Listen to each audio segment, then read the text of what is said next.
الحمد لله رب العالمين والصلاة والسلام على أشرف المرسلين سيدنا ونبينا ومولانا محمد صلى الله عليه وسلم وعلى آله وأصحابه ومن تبعهم بإحسان إلى يوم أن يرث الله الأرض ومن عليها. أما بعد بقى رفنما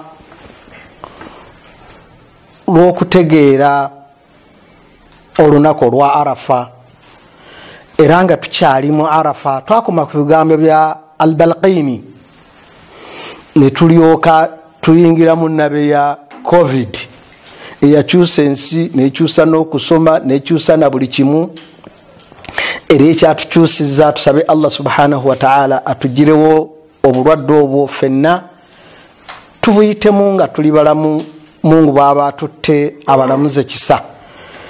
Wabula nga tetunnakumala ebigambo bya Balqini nsuubira bulungi nnyo nti buli omu ali mu COVID era fenna tuli mu kkomera kyekintu ekyatwenkanyankanyiza fenna ne tusubirwa owaka ne tubeera mu mbeera gye tutaagadde buli kyonna ne kitataagana naye naalisuubidde nti tukyayiga sinnaba concludinga nze kugamba nti biki byenjize mu COVID. Wabula bye naakayigamu biringa 35 ng'ebimu twabadde tubimanyi naye nga kino kyatuwadde ekyokuyiga kirala nnyo. Kyenjagala mbasabe basiraamu bannange ishu ya COVID etuyigirize hadisi ya Nabbi sallallahu alayhi wasallama egamba nti omukkiriza ku munne omuntu ku munne balinga omuzimba ogumu gwenyweza ekisenge kino kinyweza kino era n'atugamba nti omukkiriza ku mukkiriza munne balinga omubiri ogumu bodemu senga akantu akatono ku bode kakosebwa bode yonna ejja kusanga obuzibu. Kati kyenjagala tuyige mu ekyo hadisi eno eyingire mu byobusuubuzi buli omu aveemu omutima ogutaagaliza. Buli muntu yenna yali badde ayagaliza munne era akirabe nti ebyobusuubuzi bikwataganye. Embeera eno yatulaze nti buli omu yeetaaga munne. Munnakyalo yeetaaga munnakibuga, owowaggulu yeetaaga owowansi. Kasita sekita emu ekosebwa business wise sectors zonna zigenda kuparalyzinga. Nabbi sallallahu alaihi wasallam kyava atugamba nti omuntu ku muntu munne balinga omubiri ogumu. Kasita kannasi kano kafuna obuzibu omubiri gwonna gufuna obuzibu. Kati olwaleero bw'otunuulira omuntu owowaggulu ayinza okugamba nti taxi nga terina mugaso ku nze nvuga mmotoka yange. Naye kasita bagamba nti taxi ziparalyzinge tezikola nga bwe bakeera enkya ne bagamba nti taxi zivuddewo teziddayo kutambula, emmotoka eza bulijjo zigira zitambula. Taxi yokka eriko badependants abasukka 10+. Otunuulira wa taxi nga taxi bwe twali tuzitambuza fenna tukimanyi ova wano n'otuuka ku stage endala muyingira mu driver mulala novaamu n'otuuka ku stage endala n'ovugibwa ba drivers 3 mu taxi emu ng'abo bonna ba driver buli omu alina omukazi n'abaana erina conductor alina omukazi n'abaana ku stage we yavudde ayita mukono alina omukazi n'abaana manager oba chairman wa stage alina omukazi n'abaana taxi eri kaginaza alina omukazi n'abaana taxi eriko makanika alina omukazi n'abaana alina garage we yapangisa nyini garage alina omukazi n'abaana era yateekawo omusirikale azikuuma alina omukazi n'abaana erina mu katimba weesula alina omukazi n'abaana nyiniko waliwo akuuma katimba ako alina omukazi n'abaana. Taxi eyo makanika waayo agenda n'agula spare gyagula spare oyo alina omukazi n'abaana era yeewola sente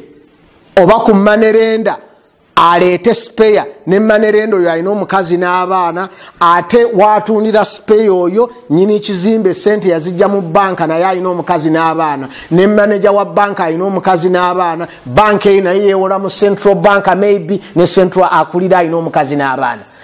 Waliwo gavumenti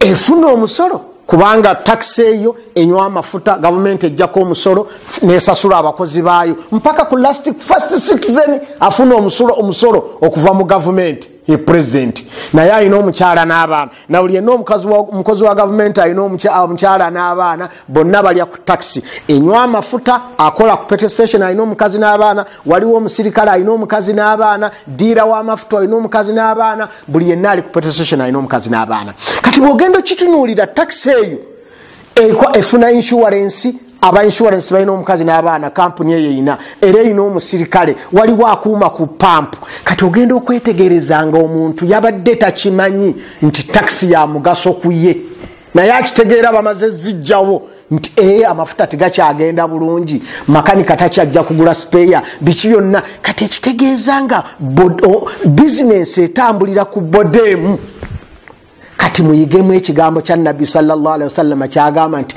omuntu ku muntu munne omukkiriza kumukkiriza munne balinga omubiri ogumu kasita omu akosebwa akayunga akamu kakosebwa omubiri gwonna gulina okubeera affected kati muyigemu nti buli lwolabanga omuntu ng'alina akyakola support him kubanga bw'azijja eri azireetawo bwazikuleetera nawe n'ozitwala gy'ozitutte essente ezitambulira mu saturation wadde nga bwe tuba tutambuza saturation yaffe biologically economically tuddayo mu biology tugitambuza nga bw'olaba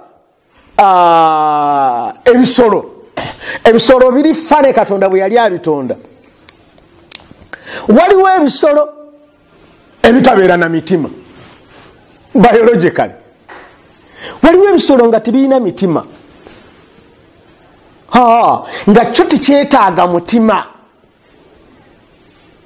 nga tikyetaaga mutima kubanga nga kyo kitambula biography mu mazzi tikyetaaga kupampinga mutima era ebisolo ebyo abantu abasinga babirabanga ebimuli mu mazzi naye bibeera bisolo nga tibirina mutima kubanga bibeera bitono nga tibyetaaga kupampinga musaayi kugeneratinga mu bode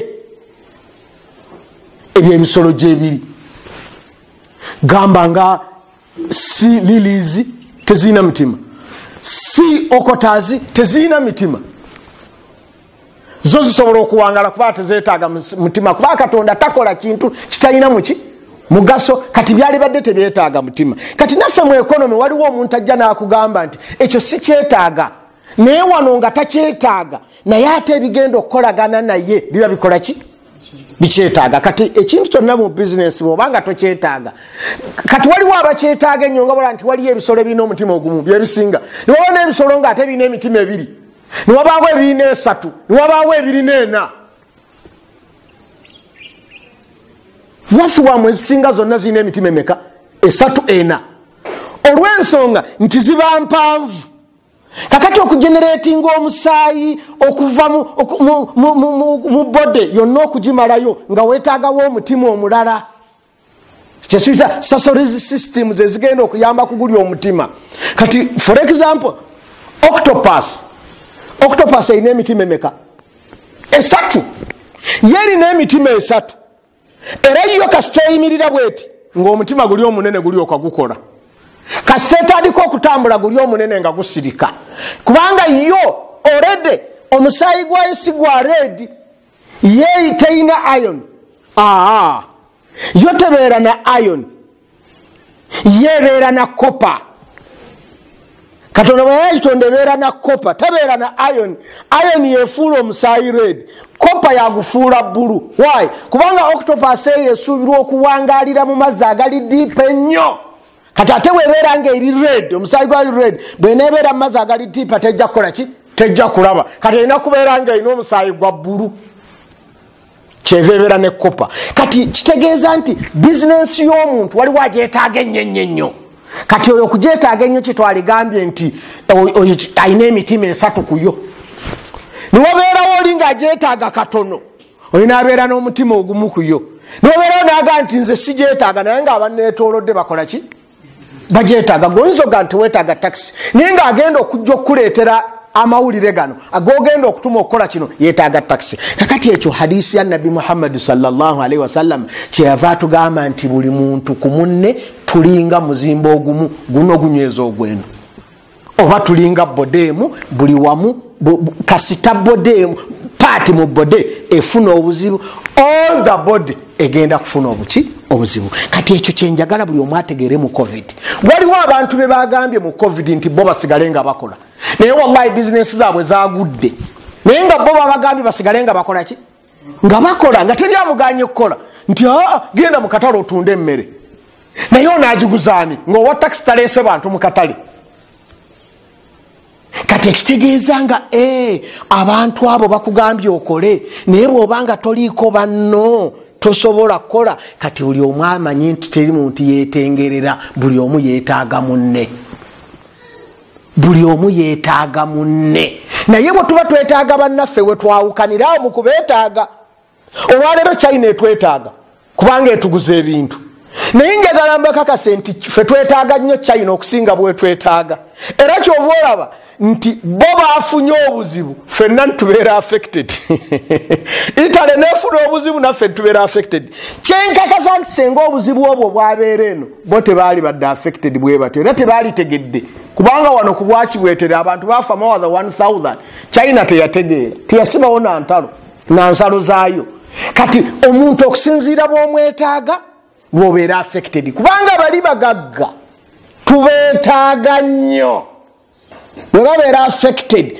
tubeera affected twagala tetwagala gye tusuubula gye twewola bajeti bwefuluma balina okutuwola bwe tuba tulina kye twetaaga ekyobukugu balina okukikola kati buli kabakwatako konna katujjako direct kati naawe ekitegeere nti omugagga ali ku kyalo bw'abeera affected omwavu ogenda kubeera affected automatically kubanga bwafa oba bwafiiru ajja kuziikibwa abantu bangi bajja kulinyirira obujanjaalo bwo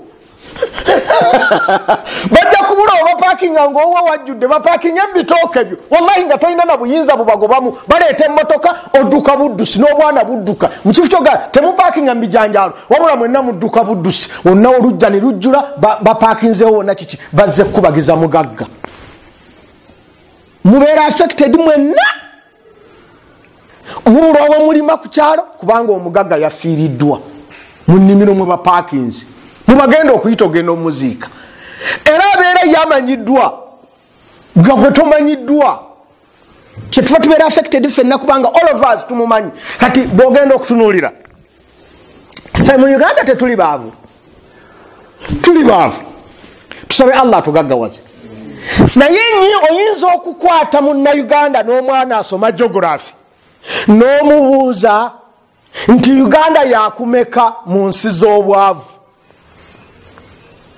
tuli baavu naye yakumeka nga tagimanyi n'omusomesa wa geography nga tamanyi nti Uganda ekwata kifo bwekiti mu buki mu bwavu kubanga ekibi teryakimanya naye olwaleero ne bwoza okusanze Ssekkadde P5 second term ataasoma n'ombuuza nti mpa top 10 countries engagga ntandika ninga nti America yetusinga China neddako India yakusatu eyokuna ye Japani eyokutaano ye Germany nenkugamba nti Brazil nebeera ya mukaaga eyomusanvu ningenda kwani Fransa eyomunaana ningenda ku Bungereza eyomwenda ningenda ku Italy eyekumi Canada naye bwongamba nti olwaleero mbuulirayo ensi esinga obwavu wallahi sigimanyi ate ngimanyeeko kinjagazaaki kubanga teryayagala kibi kakati eyo ensi esinga obwavu bwebeera affected ffe tetumanya era tetusobola kuvaayo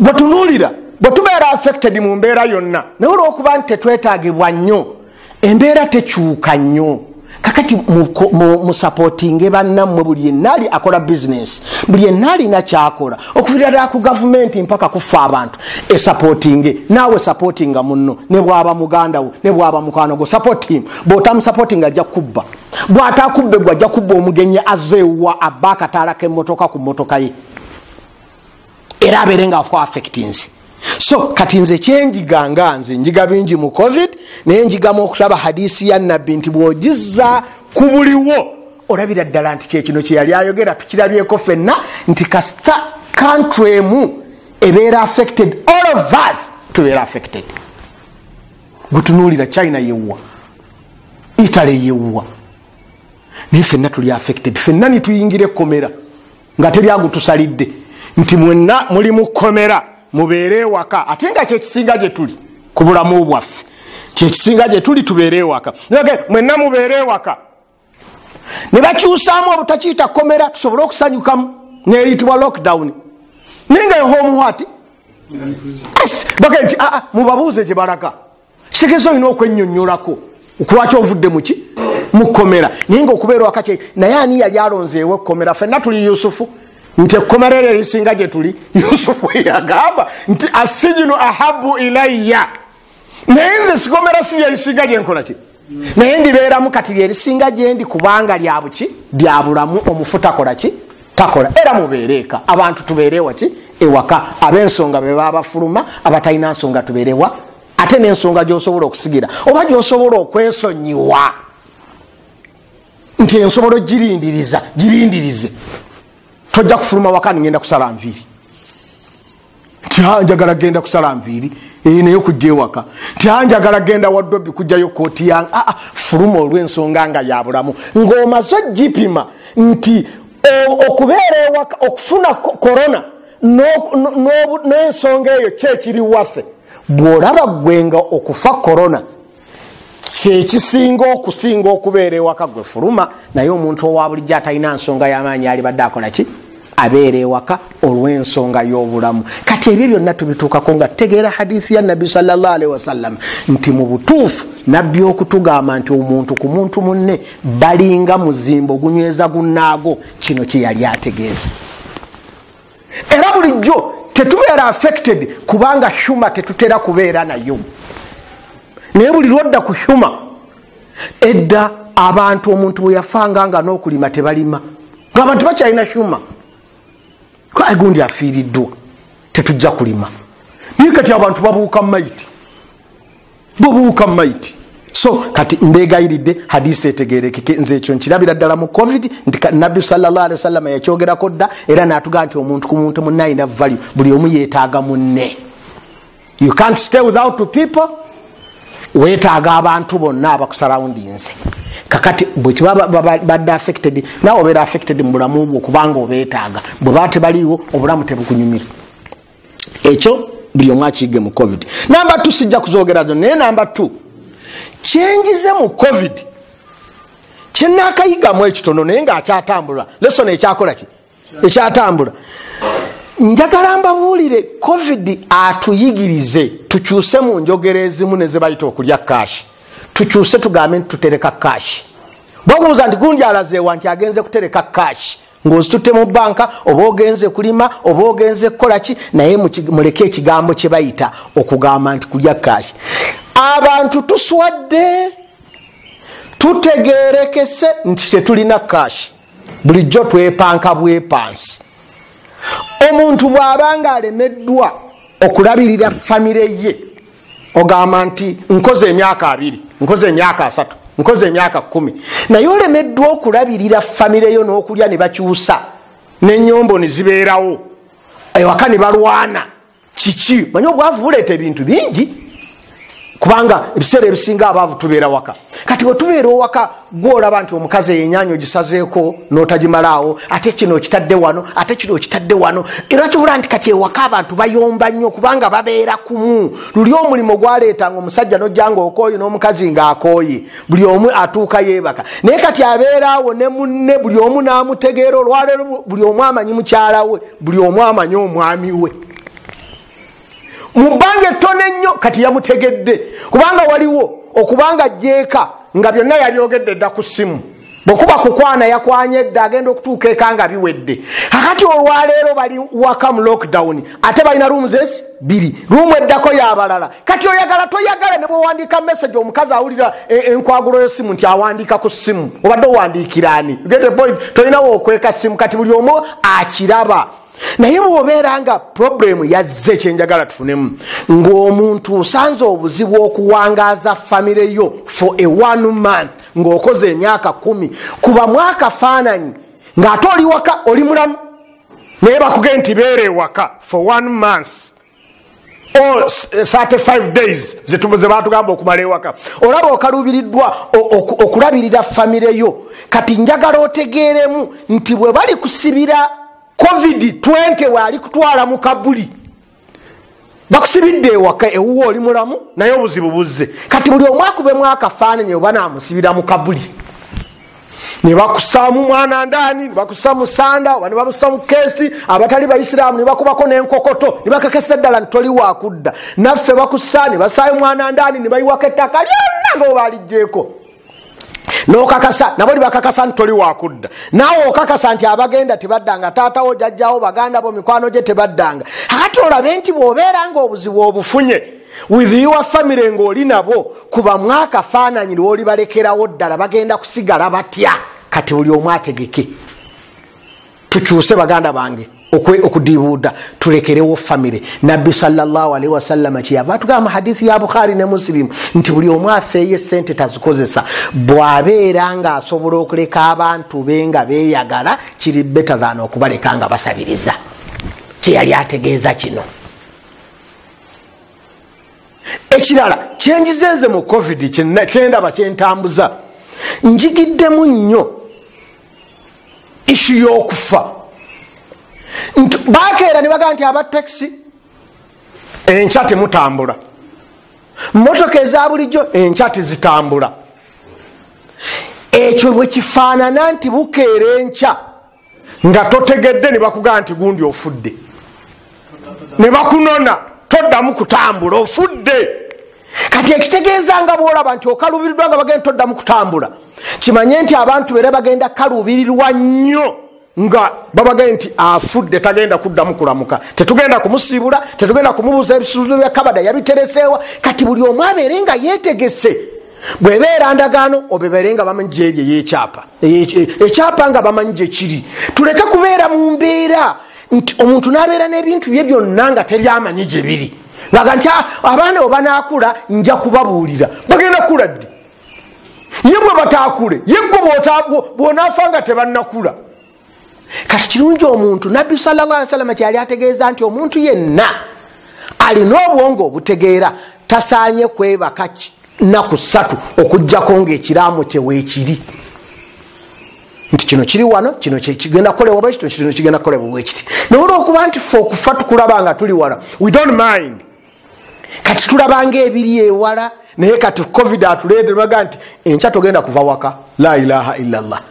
Nosigale waka nti enkya sigenda kuva waka bakusibye oyagala toyagala tovaawo. Akati ekyo nga kitutegeeza nti bajja kutuuka ekiseera bagambe nti bannange wafudde.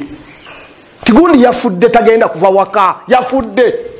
Era ni mukuŋŋaana nti gundi yafudde. Kati abantu benga obagenda okusafaringa buli omu akitunulemu nti senga agenda abruptly abantu be basafaringa batya. Olaba kati bamugaye sigale ewaka ng'asigadde waka naye okusafaringa weekuli naye waali naye tusafaringa. Kati kimanye nti eno rihaaso bwe tunaagendera ddala bagenda kusafaringa kyenkanaki.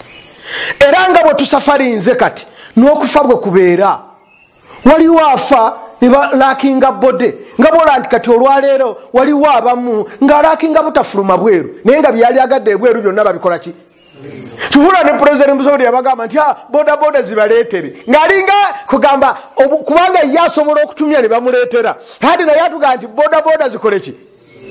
Naye nga boda boda egenda kundeetera emmere ya 15,000 ye ndeetere 1,000. Kati ekitegeeza buli omu alabe nti abaffe bwendiba nga siriiwo abantu bange balireeterwa bye beetaaga wadde ku expense efaanana etya buli omu yeetegeke. Ekyo nze nkiraba mu COVID sinnaba kukikonkuludinga naye nga nkiraba kirungi omuntu amanye nti n'okufa kuli abruptly nga bino we byazze. Anaaba abimanyi nga kuba pulezidenti ye yamanya nti enkya ngenda kuggalawo ne kabineti gye yatuula nayo yamanya nti enkya bagenda kukola ki? Kakati abo mubatwale nti mukufa babeeranga balwadde gwe baga nti obulwadde bwo tebuliiko ddagala COVID yakuluma taliiko ki ddagala. Kakati naye enkya libasibawo ng'adde akimanyi nti bakusibawo naye n'abeera affected. Kati n'omulwadde gwe baga nti obulwadde bwo tebuliiko ddagala linda bulinzi nnaku abeeranga bali abaategedde naye ategeerako nti kati gwakufa. ekirala kye nayize mu covid baganda bange nga omulaba nti kulwaki tusaanye twetegekere nti covid nga bw'omulaba nti tumaze ennaku tugenda kumala ennaku 35 ze batugamba nga tuli waka era mukitwale nti waliyo omuntu asobola okuma erehaso nti omuntu asobola okumala obulamu bwo obusigaddeyo oba myezi 6 oba myaka 2 oba myaka 3 ng'ali ku ndiri amagulu bagatemye ya paralyzinga side emu ali mukoma okumala ebbanga bweriti yagwa eddalu ebyo byonna bisoboka kati kimanye nti olwaleero ogenda okugwa eddalu nga wazaala dda ne mu bulalu ate ozaaliramu kati kirungi omeere nti ne bwengwa eddalu abaana benzadde nga ndi mulalu bakola ki bafa kubanga waliwo abantu nga mu ddalu ate mwazaalira temulaba nga nawolofu mu kufa mwakola ki mwazaalira get the point hati waliwo abantu nga ne mu ddalu ajja kuzaala kakati abaana bano bagenda kuwangala bati ojja kutuuka okubeerawo myezi 6 myezi olwaleero abantu bakomplaininga nti abakazi tebatuwa ku ssente zebakola bulijjo baziteekawa time ajja kutuuka ngaogenda kubeera owaka emyezi 6 nga ate omukyala yakola sinakindi nga mwenna timukola omukyala ate yakujjanjaba bambi naye takola kuba omukyala omuntu mulamu ajja kgenda jjanjaba ebba ate bbanga ye mulwadde myezi 6 ali ku kitanda kati olw'embeera eyo ogenda kuwangaalamu otya covid is a big lesson gye tulina okutambulirako nti tuyizeemu kino tuyizeemu kiri ekirala kyendaba buli muisiraamu buli muntu yenna kye yaliize mu covid okuviira ddala ku bantu abakulu olwaleero buli omu omubuuza aga nti omuntu alina okwetegekera mu kyalo buli omu nina okutegekayo mu kyalo naye nze before nga sinnaba kutunula kutegeka mu kyalo kubanga tutegeka mu kyalo tulaba nti wafunika ebizibu tusobola okukola ki okuddukirayo era nga bulijjo tugamba abantu nti bannange buli omwe wagenda okuziikibwa ategekewo otuuka okulaba omusajja omukulu ng'ali mu Kampala asula walungi naye nga gye bagenda omuziika nekkubo tewali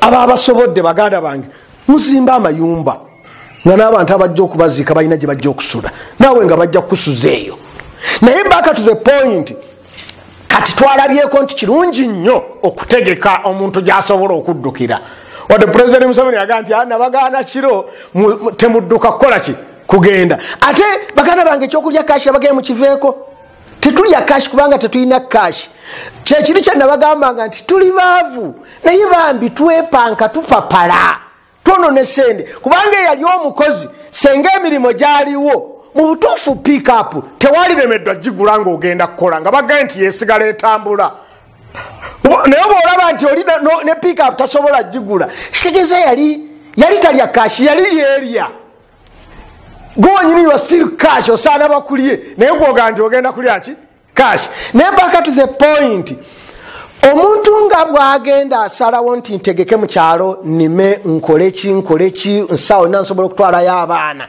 baganda bange mbasaba era buli omu ategekeka buliye kubanga eri toli kushuwa diru nti you are going there fenna emirembe gyonna bukya tuzaalibwa mpaka leero tetwegombanga kubeera mu byalo totale in video yabadde yegoma nti kankoleko eno obulamu ne bukunyiganga omu naye kati butunyize generale olega asenga nyina wenteeka abaana netubeerako mu kyalo netubeera ku bulamu obwo etawuni etunyize naye ekyo tusuubira nti omuntu asobola okituukako era nitugategeka naye waliwo bye tukakasa nti omuntu agenda kubituukako ye kabuli kakati kirungi era tutegeke ennyo ku kabuli kubanga yo tukakasa okukola ki okutuukayo nti buli omu agenda genda eyo naye otegeseeyo ki bw'obanga olaba tosobola kutegeka ku kabuli Hatimul Asami yagamba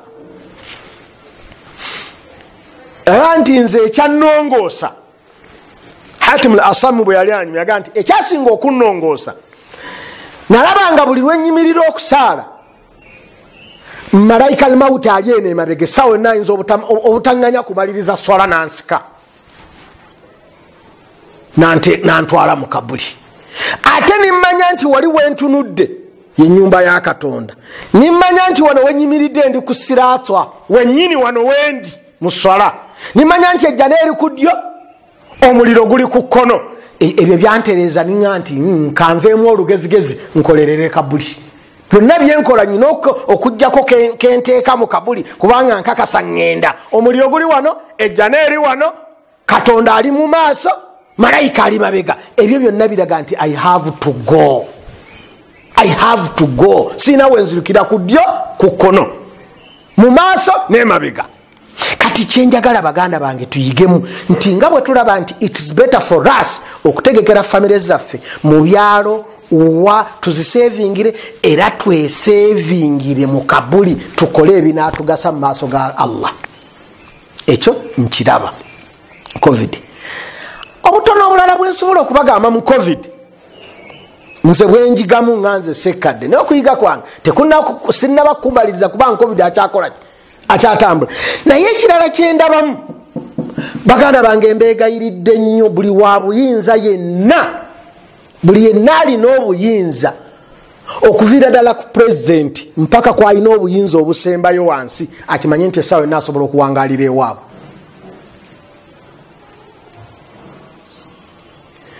Bantu bangi nnyo babeera eno mu tawuni takimanya nti essaawa yonna asobola okuwangalirawa ewaabwe gyava oba ewuwe. Kati kakitwali nti buli omu asobola okuwangalira ewuwe, buli omu akimanyi. Kati buli omu tegeka ewuwo ng'osobola okuwangalirawo. Bw'ozimba ewuwo tegeka nti osobola okuwangalirawo. Ekitegeeza wa LC 1 ategeke nti asobola okuwangalira mu LC ye. LC 3 naye bwatyo minisita amanye nti asobola okuwangalira ewuwe, so si bulamu kusuubira nti ajja kuwangalirawa bweru. Pulezidenti akimanye nti essaawa yonna asobola okuwangalira mu nsi ye. Ekyo kitegeeza ki? Kukolera mu saavisi ze twetaaga. Bw'obeera owuwo teekayo byoyagala. Bwe kuba kulya bulungi emmere ennungi gigule ewuwo, leka kugirya mu woteeri n'okomawo okwebaka. Ewuwo gigule kubanga oyinza okulowooza nti enkya njagala ndye ku kyennyanja n'otakigula kukireeta wuwo n'osuubira nti ogenda kirya mu woteeri. Wallahi n'osaawo road bloka nti olwaleero terigenda wa woteeri. Kakati kigule okiteekewa waka.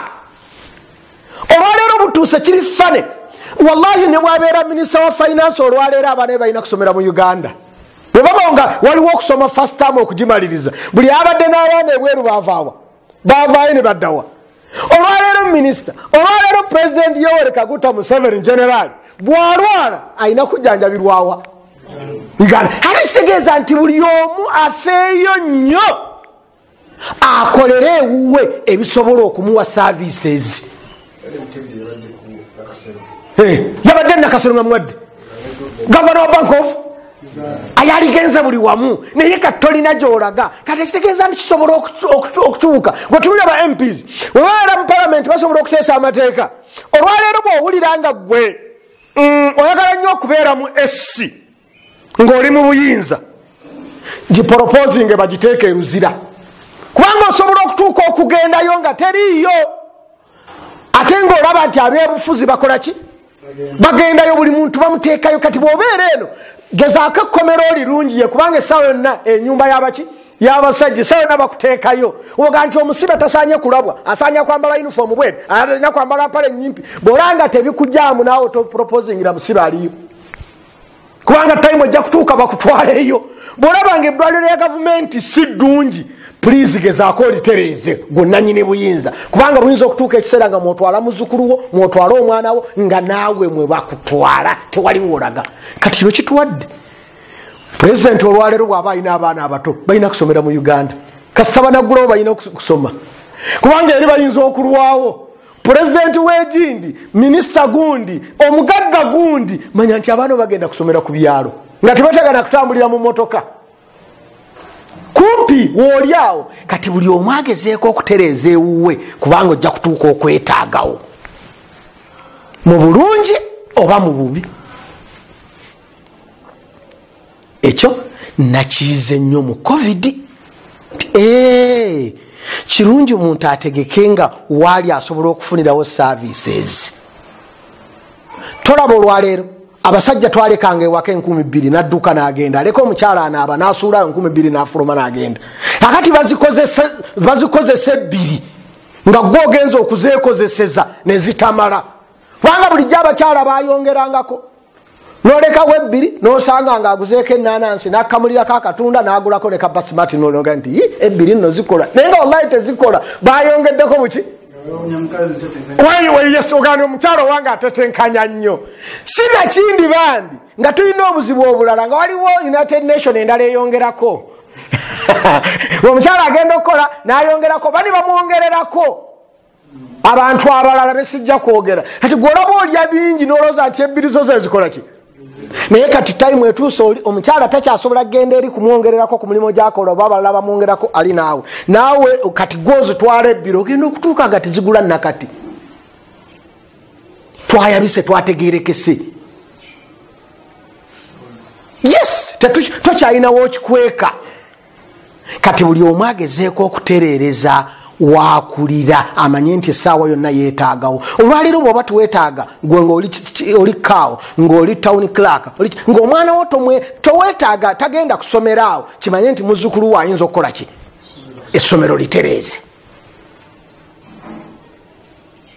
litereeze kati baganda bange ekyo kyatulaze mu covid nti buli omu kirungi alongose wakola ki ekirala kyenjagala okusembyayo kweyo issue buli omu gyayize mu covid nze gyenjigamu nti mbeegayiridde abantu bonna abali ku bitundu ku mbeera yonna gye balimu mwongere nnyo ku nsawo enzibizi gavumenti njikubira omulanga abantu mwenna ku mitendera mwenna buli omu atereke emmere buli muntu ateeka okubeera n'emmere tola nabbi sallallahu alaihi wasallam ye bwe yafunanga waka sente n'akawulira nti kaakano kawera ng'agula emmere ya mwaka subhanallah nabbi bwe yakolanga kakoze sente n'alabanga olwaleero nnyina mwezi wera ng'agula emmere ya mwaka mulamba bino bye yaliko tola ne nabbi Yusuf bwe yalavuunira abaisirairi ng'abasomesa yabagamba nti tazrauna 7 sinina daada mugenda kulima okumala emyaka 7 fama hasadtum naye bye munaaba mukungudde fadharuhu fi sumbulihi mubireke mu birimba byabyo mubitereke mu byaji illa qalilan mimma taakulun okujjako akatono ke mwetaaga okulya ekitegeeza omuntu alina kusevinga kinene n'akozesa akaki akatono. That is a clever person. Tola nabbi yagulanga emmere y'omwaka kasafuna we sente zinalanga weziri kuba nabbi yalina sente yatundanga oluusi engamia kitaawe yamulekera engamia 5 esandikibwako okutola zaka nabbi sallallahu alaihi wasallam kitaawe yamulekera engamia 5 zitandikirwako okutola zaka kitegeeza yali ali supposed okutola ki zaka naye owamu n'ekyo bwe yatundanga ku ngamia ze ento ennume n'atunda oba ekaddiye n'atunda ng'agulira abantu emmere ya mwaka mulamba. Kakati awo gavumenti erina market, gavumenti erina amasomero, gavumenti erina amalwaliro, gavumenti erina se nika nti buli tugenda kubeera n'emmere wabula tujja gitundanga otunate tugyetaaze bwe tulanga egenda obudde bugiggwako enendala etuuse nti tetufunye buzibu tugijjeyo nti ab'emulago mulina kugula mmere kuva mu gavumenti, amasomero ga gavumenti gonna galina kugula mmere kuva ku gavumenti. Ekitegeeza gavumenti has the market naye lwakuba nti ffe abaddugavu tetulina na byagi, gavumenti nebeera nga terina byagi nebeera nga terina wesobola kutereka mmere kyemugaa gavumenti olwaleero singa bagamba teri mafuta kuyingira gavumenti terina rizaavu. Kati ekitegeeza nti tuteekwa okubeera nga tulina emmere kubanga tulina maketi yaayo nga gavumenti. Bwe tubeera n'emmere bwe tulaba nti tegenda kukola amasomero ga gavumenti nga gagikozesa naye nosanga nti mulago ddwaliro lya gavumenti eryeri lya gavumenti ate mulimu bajeti egula emmere ne bagigula ebweru kulwaki tegigula ku gavumenti. Nabbi Yusuf kyeyava abagamba nti nabbi kyava aterekanga emmere ey'omuki bwe yalabanga egere ng'eyagigaba ng'atereka endala. Ekitegeeza kyolaba nabbi sallallahu alaihi wasallam abantu be tebaalyanga ku saddaaka kubanga yaterekanga emmere ey'emyaka. Ojja kuŋŋamba nti nabbi waliwo hadiisi ezitugamba nti waliwo baawangaaliranga ku ntende n'amazzi era libagamba twamalanga ebbanga nga wakati wakumwa muki muliro nga tulya ntende naki era yali aziterese era ng'azirina siwekiri era kyobola tebakola ki tebaafa tebasiiba njala kuba mmere embi tekola ki tettanjala gwe kiki kye bayinza okulyako omwaka omuntu olwokuba nti tetulina kuyigirizibwa okwo alima ebintu byonna n'abitunda n'atasigazawo nakimu gamba n'atasigazawo na nsigo n'omulaba nga yalima kasooli ate nga obudde butuuka nti kati saalimye kiki anti nadde siina transport entwala kugula nsigo kati kasooli oli gulwaki wamutunda yenna n'omalawo n'ensigo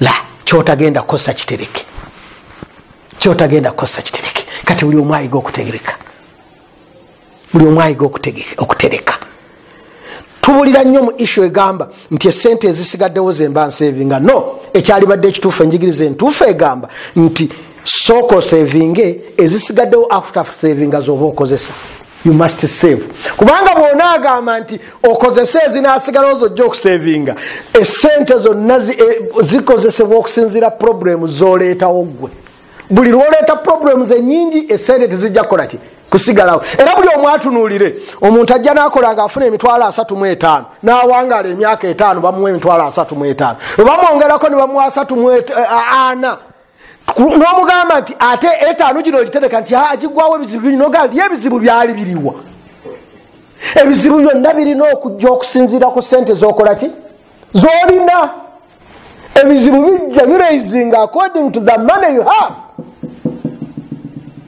according to the money you have ebizibu ebijja bwolaba nti eno empale tolina giddamu tolina kwambala mpale emirundi ebiri naye bwalina ebizibu ngaempale yo gyambala nenkya nogikolaki nogiddamu naye kati bwolaba nti aha seetaaga kwambala mpale ennaku 2 olwo sente zikoze eki zize ekyalibadde ekituufu nti please okusevinga zeze sente zotereka then nolyoka okozesa ezisigaddewo kitegeeza saving fast kyolaba nabbi katonda yatugamba mu surati yusufu nti mugenda kusiga emyaka emeka bye munaaba mukungudde mubireke mubiki mu byagi mu birimba byabyo mubitereke okujjako ebitono bye mugenda okukola ki okukozesa ekitegeeza as a man ateekwa okubeera nga eva afulumya kitono ng'ayingiza kiki era bwolaba ng'oyingiza kitono ng'ofulumya kinene gwe n'obwavu mugenda kubeera balongo